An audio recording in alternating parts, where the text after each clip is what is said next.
All right, namaste everybody. I'm Cam. Welcome to the foundationmethod.com. I'm here today with my brother from another mother, Mr. Paul Briggs. It's been too long since we've caught up, so he was one of the first guys I thought of to talk to in the transformation sessions, and I'm really stoked that we've got a bit of time to chat and actually catch up because we've both been super busy.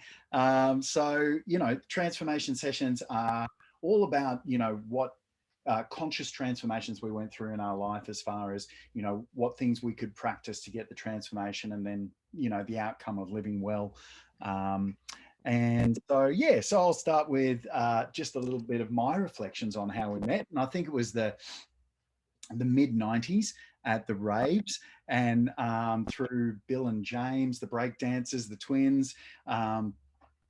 And my first conscious memory of meeting you, you jumped up on stage while I was emceeing for Jenny, and you were like, "Dude, I want to dance with you," and the turntables were bouncing, and I was like, "No, dude, don't, like, jump off."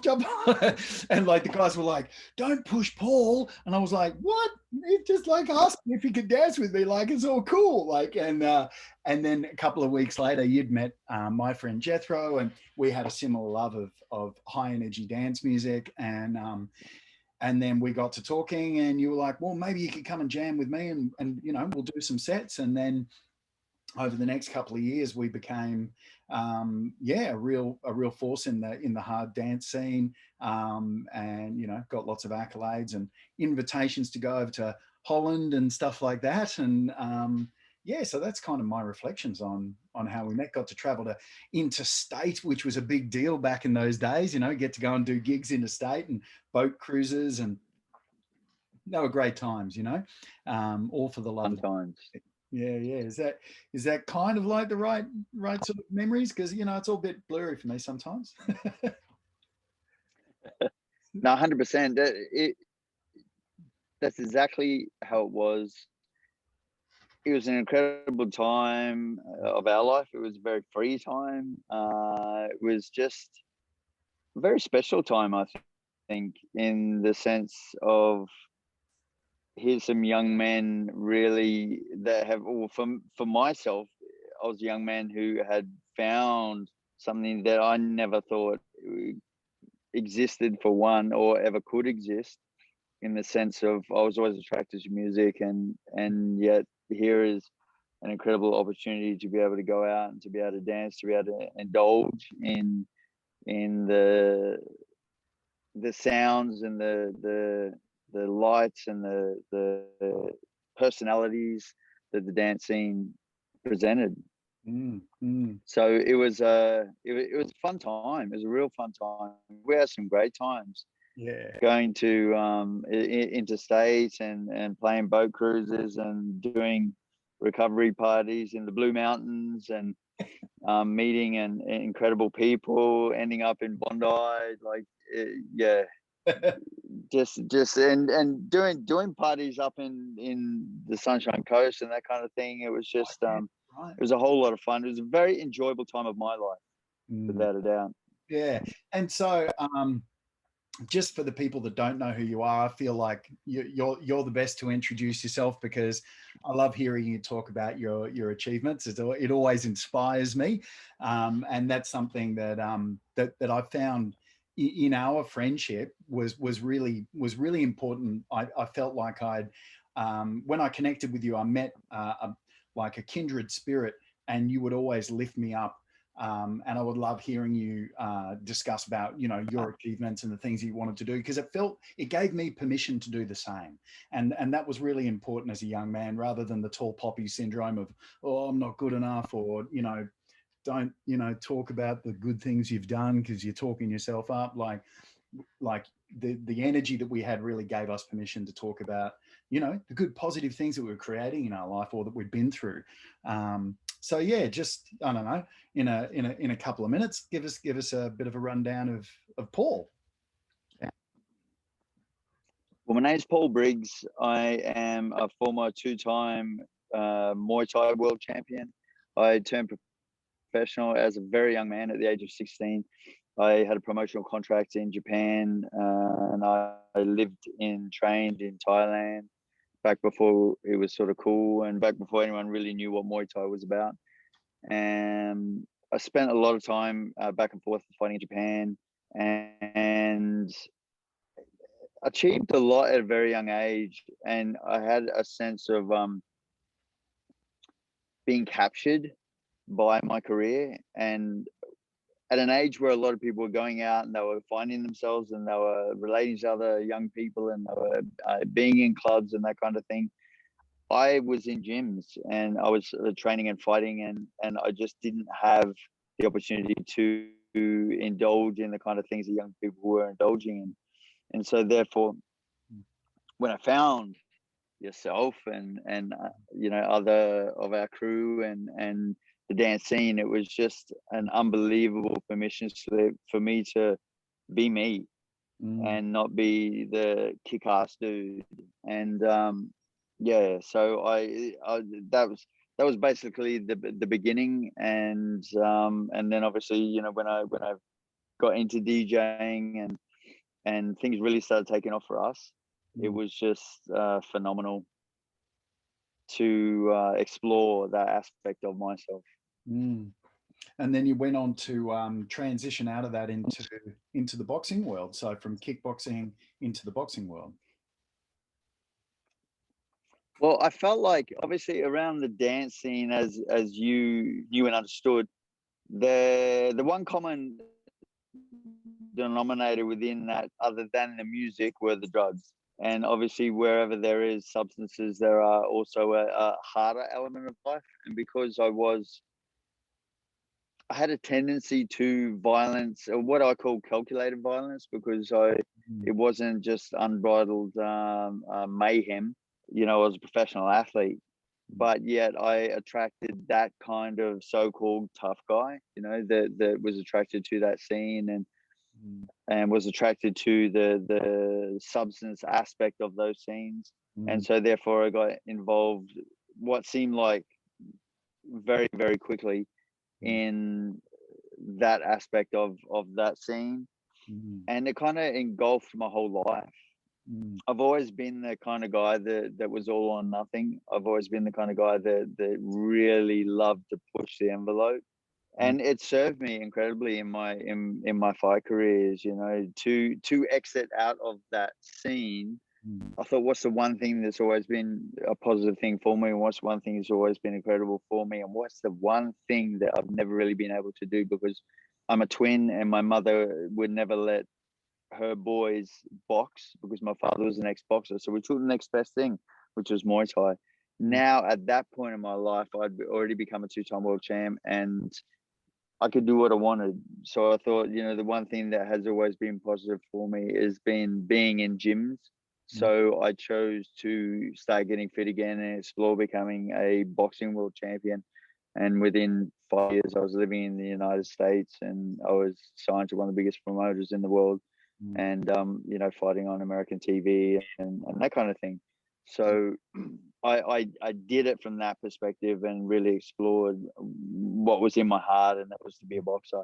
So the experiences that I had going through being very, very disciplined to then being a lion let out of the cage and almost a lion let out of a cage in a city where you're just running rampant, to then becoming incredibly disciplined and learning from all the mistakes I'd made in my first career. I realized that if I'm going to do this again, I'm going to do it in a way that I'm going to leave no stone unturned. And in doing that, there was a greater aspect of what I had to explore. And it wasn't just around the physical. I really had to begin an internal journey, which had began many years earlier, with us and with different modalities of transformation that we had been exploring, even in our mindlessness. And I came across an incredible teacher, as they say, when the student's ready, the teacher appears, and he certainly did. And my mentor of the last 11 years, appeared, and he is an incredible man, a lawman who really taught me what it meant to truly be disciplined and not a romanticized idea of what discipline So you're talking about your teacher, And I'm really glad you brought him up, because yeah, big believer in the mentoring aspect of the transformative journey. And yeah, I don't know enough about him. So yeah, please continue. Please continue letting me know about this guy. What's his name? well, he's a magister of an ancient tradition, and he's a magister of traditional medicine, and so his name is Magister there. And he's all I can say is an ancient man. So I was walking into a cafe over a decade ago in Burleigh Heads, and this gentleman, incredibly well dressed, polished leather shoes, just looked immaculate. He was walking at exactly the same time, and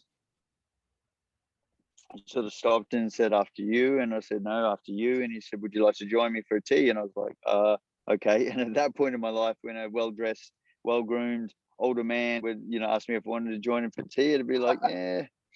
Is there a little more to this or what? Yeah. And I thought it was gay, to be honest with you, straight up. And we walked in the cafe, and he ordered his tea, and I said, "No, I'll have a coffee, thanks." And of which I obviously don't drink and haven't for a long time now. But I sat down and had my latte or whatever, and he was sipping on his sencha green tea, which is exactly what I drink now. And he started talking to me about bare knuckle boxing and all the gypsy boxers through, Northern and Eastern Europe. And I was just like, what? Oh my God, my heritage is Romney gypsy. And so I was instantly captured, and we sat and talked for what seemed like an eternity. And after that, he left, and I was just so, well, that was like I thought it was going to be. That was incredible. And it was my 35th birthday coming up. So I had planned a weekend. I was a former professional sportsman. A lot of my associates at that time were professional. Some of the more famous professional sportsmen in this country. And the thing with sports people is we're attracted to that adrenaline, and we're attracted to that adrenal release. And so we'll do whatever we can. And I'm not saying everyone does this, but I know for a fact a hell of a lot of professional athletes do. It's and because we're so disciplined and you train so hard and all the rest of it, it just becomes party time. And so I was 5 years retired. Oh no, was it? Yeah, I was a year or two retired. Sorry. And anyway, we went to Byron. I rented a house. It was full on. It was like 3 days, and it was great. Celebrated my 35th. Came back to the Gold Coast and lifted a basket of washing to throw it on my bed, and boom, I perforated a disc in my back. And what I came to learn and understand was my system was so depleted energetically because of what I had been putting it through, that any little bit of stress and boom, my body goes. And obviously this is very much the case with a lot of today's society, with people on this planet. A lot of ailments and sicknesses that we suffer is predominantly due to, one, a lack of hydration, two, poor diet, and three, the thoughts that we think. So I walked into my local cafe to get a coffee one morning, and the guy in the cafe gave me a business card, and he said, "Go see this guy. He'll be able to fix you back, and he'll be able to help you get your life together." And I was like, "Who the hell do you think you're talking?" I was just thinking in my mind. Obviously, I didn't verbalize this, but I was like, "Got it going on. What do you mean, get my life together?" Anyway, I made a phone call, booked a session with this gentleman, knocked on his door, and it was Magister there, and I was just like, "You're kidding!" And he said, sort of smiled and said, "Come in." And I got on his table, and he was working on me, and we were talking, and he was talking about the ancient traditions of the world, and he was talking to me about law and law principle, and I was just like, what is this? And talking to me about what true balance is really about, and the fact that I had a lot to offer the world, you know, with regards to now that my career was over, and there was a lot of principle involved within boxing, and this is why he had so much knowledge of not just bare knuckle boxing, but swordsmanship as well. He's an incredible swordsman. And I said to him, well, I'm making a comeback, you know, and I'm going to fight another fairly famous boxer from this country. And it turned into just a complete debacle, and I was accused of taking a dive. And it was really because my nervous system was that shattered from the fight career I had, from the drug abuse, all the rest of it, that you could literally knock me over with a slight gust of wind. And it was one of the most profoundly incredible experiences of my life, and I value it to this day, and don't really care at all on anyone's opinion on it.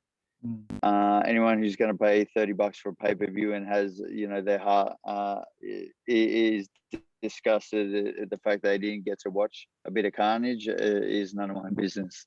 It's got nothing to do with me. I'm not really interested in anyone's opinion on that. But yeah, that fight, it ended in the first round. It ended with the first punch I was hit with. I was basically, you know, one step away from being, you know, pushed out of a wheelchair into the ring. That's what it was like.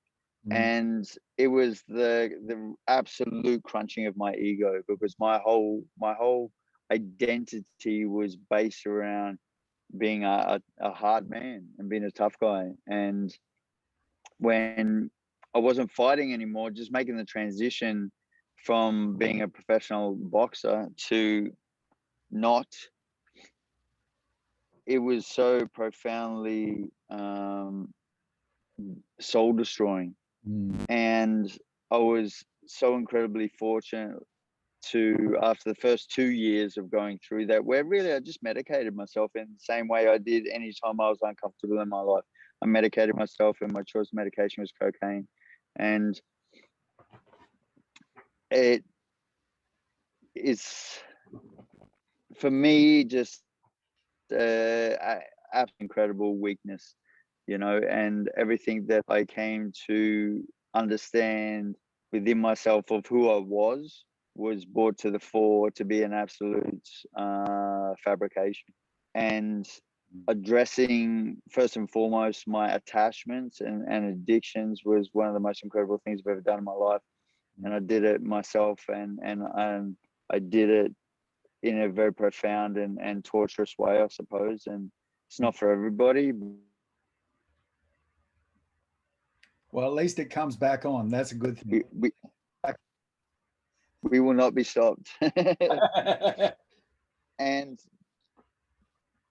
I got to a point where I got to a point in my life where I realized the way that I operate does not serve me. The way that I operate always ends up in a metaphorical car crash, and there's always collateral damage around me. And if I don't address this right now, I'm going to have this monkey on my back for the rest of my life. So I did, and the funny thing was, I was straight and clean for a year, and it was like, then my body had an opportunity to say, okay, we've stopped toxifying, so now we're going to address the damage that has been done. And I ended up really, really sick, and I was challenged with a life-threatening illness that I'm not really going to go into, but it was just such a personal journey, and it affects the way that I walk today. And but it was an incredible doorway for me to walk through to face myself, and that's exactly what I did in that opportunity. And it definitely was an opportunity because it allowed me to integrate my ego. It allowed me to come from a place of wholeness and love within myself, instead of trying to fill an empty void that is so much a bottomless pit that, you know, you can go a lifetime and still not fill it, you know, if you don't face the things that are missing, and really find what's not just important to you, but what not just what you value in your life, but what your idea of integrity really is. Because I think anyone who's faced any form of attachment or addiction would understand what I'm talking about when I talk about a lack of integrity. Mm. Because you forever live in a lie. I was one of the best bullshit artists on the planet, and the greatest person I bullshit to was myself. And I believed the lies that I told myself, and that was the biggest thing. It was an incredible opportunity for me to get really, really honest, not just with myself, not just with who I said I was, but with the world as a whole as well. Yeah, and I really identify with I guess what you've shared there, because anybody who's watched your life up until the transformation that you're speaking to more specifically there would have said, wow, you've gone through all of these different transformations. But essentially, those transformations were all driven from those primary drivers that made you successful in the beginning, which might have come out of your parental upbringing, as you've spoken to your dad. Um, for me, some of the big drivers for me were, was a fear of not being good enough, which drove me to be, the best in all of my chosen careers. That's something that really motivated me. But it's, I think what's interesting for the people at home is that you've spoken of so much achievement that you've created, but you're saying that the conscious transformation really came for you in this last few steps, coming out of the professional sporting industry and now being a boxing gym owner and mentoring other young men, and having, being the guy in the corner of the ring, supporting those guys to achieve their dreams and their goals. And it certainly suits you, and it's a real pleasure to watch you transitioning into that world. Is that kind of how you, like, I guess what you were pointing to in as far as a conscious transformation, like you've achieved a lot, but then the big conscious transformation was letting go of those self-sabotage habits, and I guess growing into purpose. Well, when we look at what consciousness really is, in the boxing world, when you become unconscious, think about that, you're on the canvas. Yeah. So often in life, there's so much metaphor involved in boxing that I teach from that is applicable to life. Stance is the biggest one. Mm. Foundation is another. Agility, flow, power. Mm. When a man has stance in his life, he has the ability to be able to stand in his power, to be able to Mm. not be moved by events, words, circumstances. When he then understands agility, that's about moving stance. That's about your ability to move through any situation that's happening in your life and still hold it together, still hold who you say you are within what you're doing, at the forefront of everything. And I think that,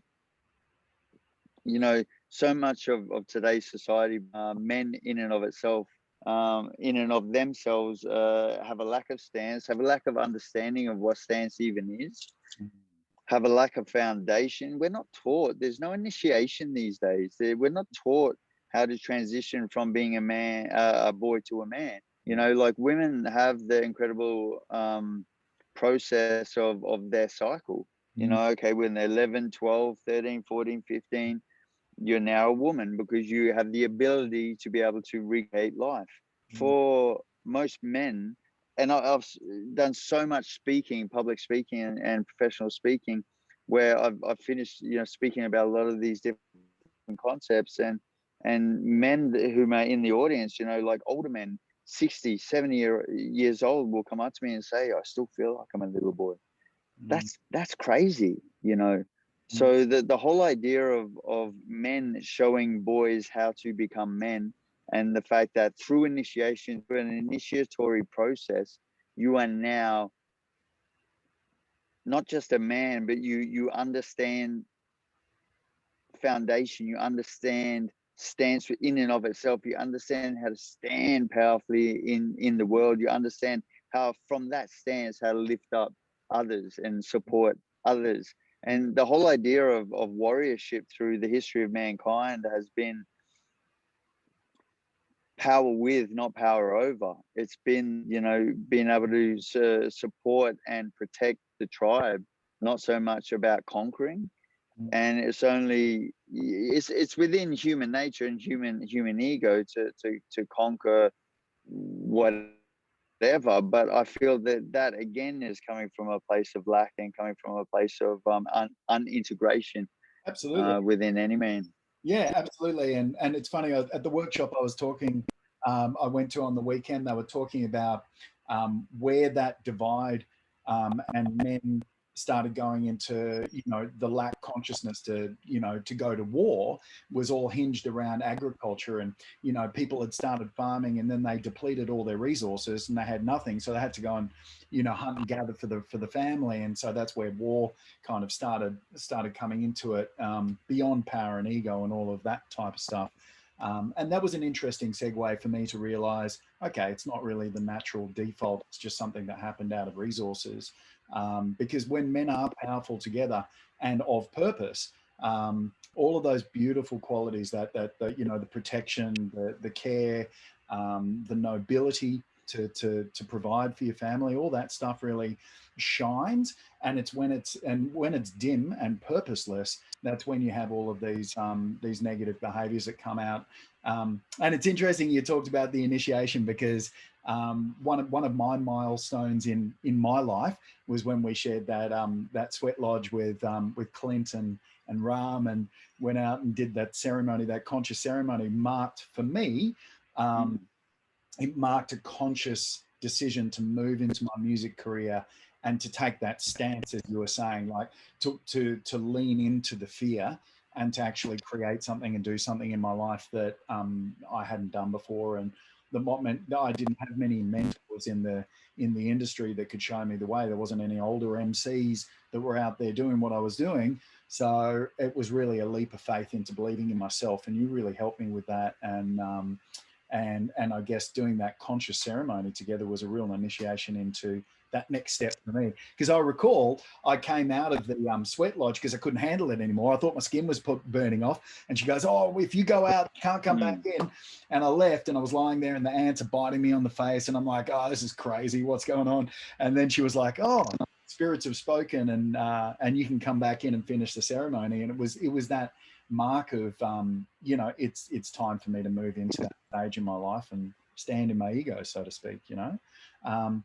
So yeah, I guess yeah, that conscious transformation, that, you know, that step that you've taken now to move into the boxing gym, like what was some of the sort of the daily practices or daily positive rituals that helped you integrate from where you had been, you know, afflicted with substance addiction, you know, darkness in your past, and to now to let that go and move into this stage? What were some of the really useful practices that you embraced in your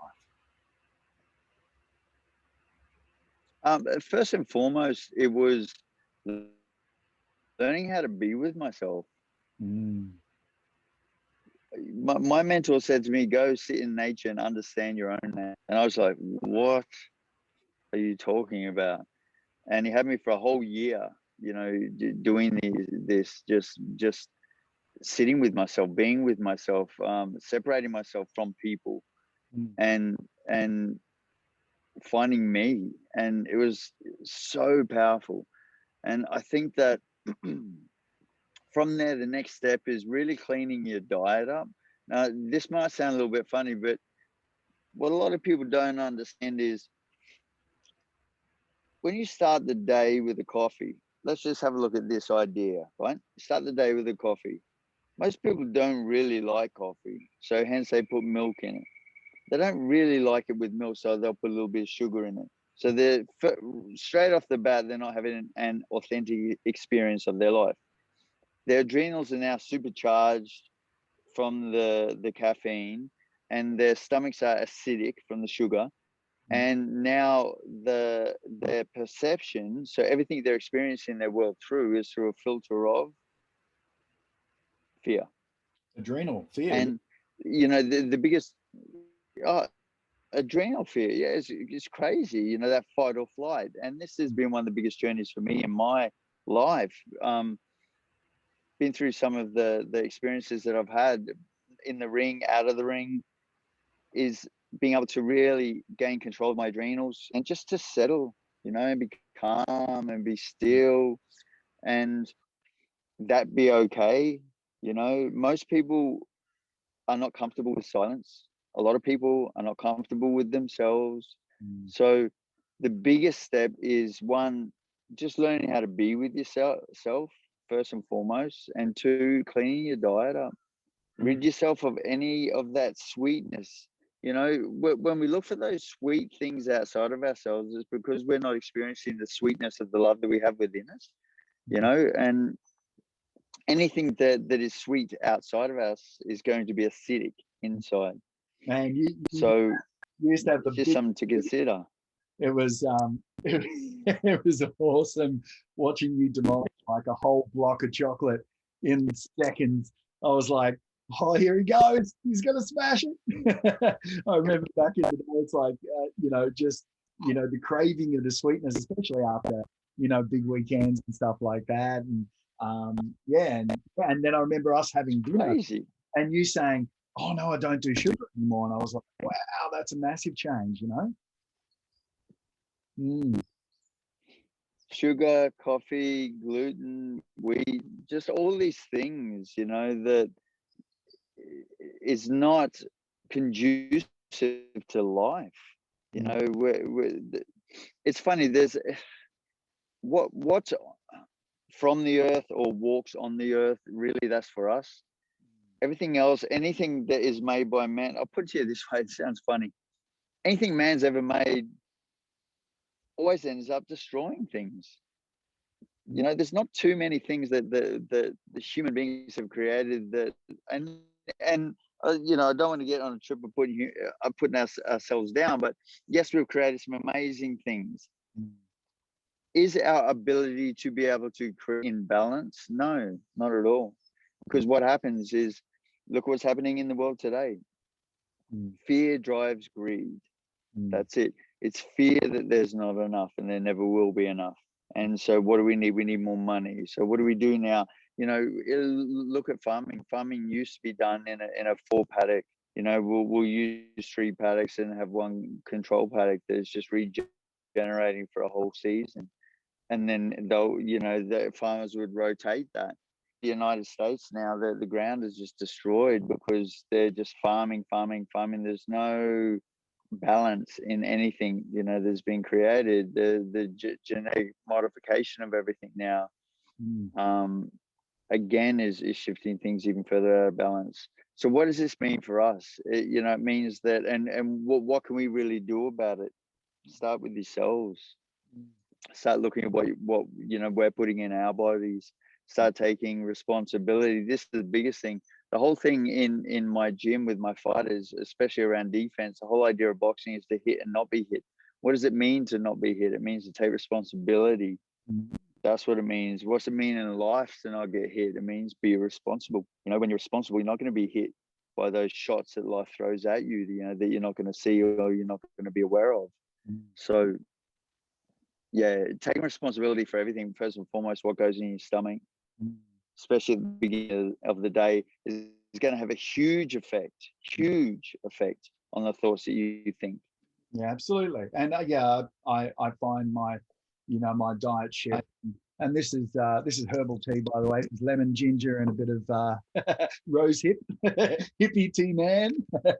But hey, I was going to say, you mentioned to me when we were chatting on Messenger yesterday that you wanted to speak a little bit about perceptions and perspective, and I guess that that's when we're starting to look into the mindset transformation stuff. So you've spoken to, like, you know, purity in the body, which is a big sort of yoga value and stuff like that. And everyone's pretty across that these days. You don't have to Google too far to figure out what's healthy and what's not, which is really great. And mindset is seems to be this next journey. So what were some of, I guess, the big shifts in your mindset, or I guess, practical mindset changes that you could speak to in that transformation from, the olden days into the mentor that you are now? I stopped seeing an enemy in people, events, or circumstances. Yeah. I stopped seeing life as the enemy. I stopped seeing people as the enemy. I stopped seeing what was happening in my life as the enemy, because what I come to understand is there was nothing happening in my life or happening to me. Everything happened with me, and everything happened with my choices through my perception. And so therefore I just started seeing a lot of beauty in the world instead of seeing an enemy, in everything and anything, that was happening. So that would be one of my places to start, I would suppose, would be just to begin. And when you wake up in the morning, most people see themselves as the enemy. They see their thoughts as the enemy. They see most people's first initial thoughts when they first wake up is about what's going to go wrong. It's always going to be a fear-based thought that goes, what if this happens today, and what if I don't get that paid, and what if I don't get that job, and what if my girl speaks to me in this way, and blah, blah, blah, blah. And the way it goes, the monkey mind begins, but it's always fearful. So just not seeing an enemy in anyone, and anything, just start to address that initial thought at the beginning of the day, and start to understand that what's a key thing. Okay, what am I not going to focus on? I'm not going to focus on fear. So therefore, when I wake up in the morning and I recalibrate my mind, first and foremost with initial thought, what am I going to focus on? For me, it's just what's beautiful. What's beautiful in my life, beautiful things, or things that human beings find beautiful, are usually really expensive. Why is that? It's because of the value we place on beauty.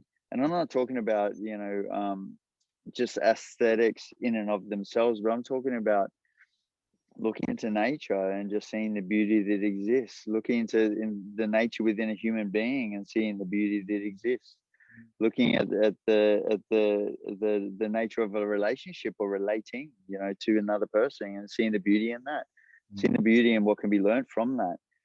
That is the best way to initiate the day, or the best way to start your day, with initial thoughts. So instead of waking up going, what's going to happen, what's going to go wrong, just wake up and say, this is what's beautiful. Yeah, that's awesome, man. That's great. Like mine, I'll be leaning into that one, but mine was just the gratitude list of things that I can be grateful, which coincidentally is beautiful. That's really helped me, because I used to hit that sort of early twilight waking up stuff, and if it wasn't in line, it would just send the rest of your day wrong, and then I have to work so hard to recalibrate. Hours of yoga, hours of meditation. Whereas now, if I catch my notice my thought and then catch the second thought and go into my process of gratitude, then it really works. So yeah, that's awesome, man. That's great. And where you're at right now is kind of a reflection of, I guess, how things are now. Like, you're no longer in the thick of the city battling out on the rabbit wheel. You're in this beautiful, connected, natural paradise, So this is kind of 100%. the effect of all the transformation.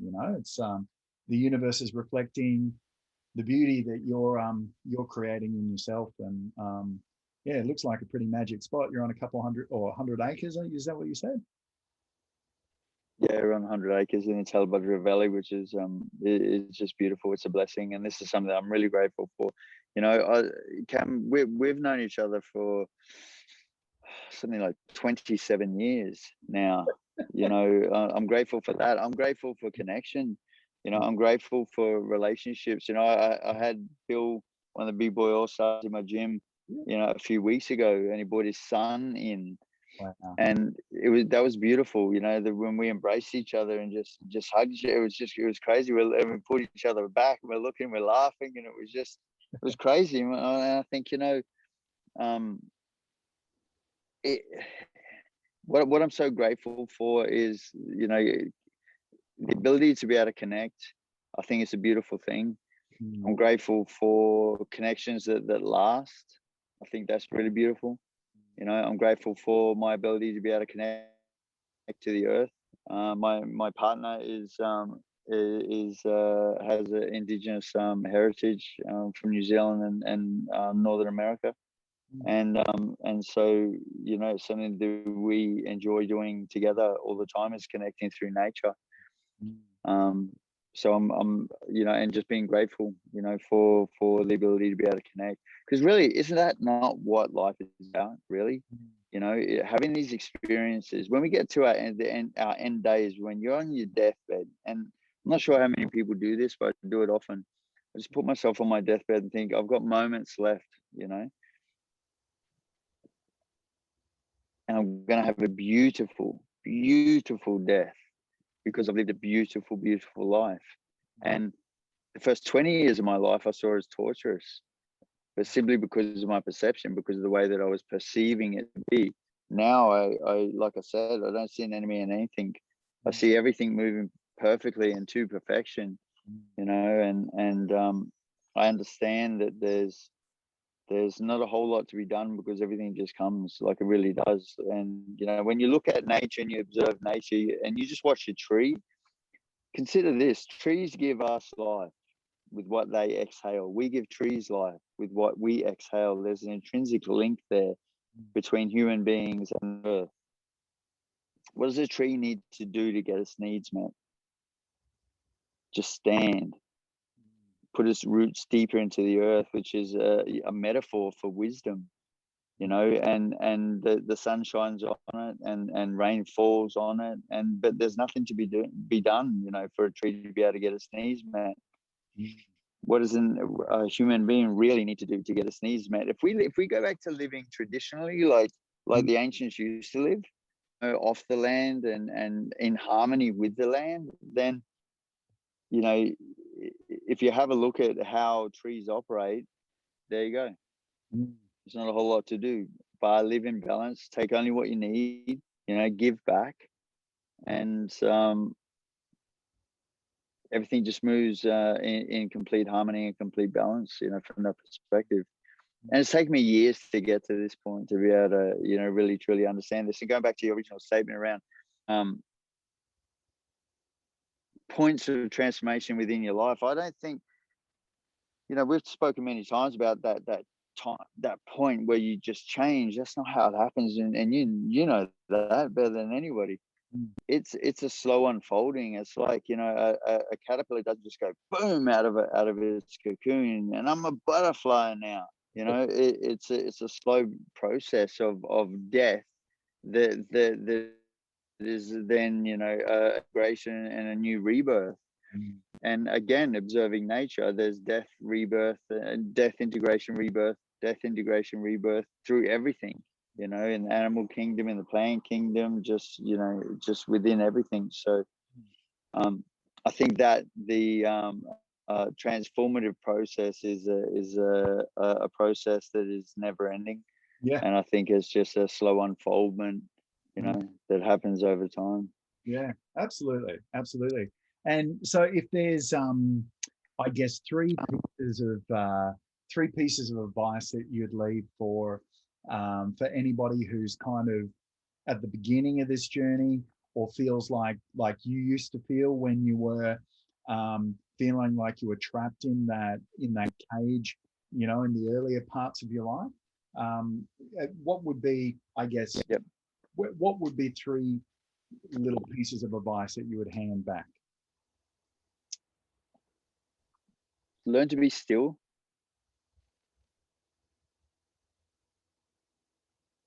Understand that there's nothing wrong. There's just nothing wrong. There's never anything wrong. And see the perfection to which everything is moving, no matter, even if you're in one of the darkest places in your life, see the perfection in that and understand that there's nothing really wrong. The only thing that is wrong is the way that you're seeing it. You know, take the lens, take the glasses off, you know, and learn to shift your perception by simply just seeing the beauty and everything. Yeah, awesome, man. That's great. Well, yeah, I think we should wrap it up there, and then hopefully I'll get in and we can have a chat, and we'll have a much better live stream in the next couple of weeks. But besides that, I think I'll pop down and come and say good day and give you an actual physical hug at some stage, because it's been way too long, bro. Too long. Too Yeah. long. Yeah. Well, thanks, Paul. Awesome. Thanks for having me, Cam. Namaste, mate. And and I'll speak to you real soon.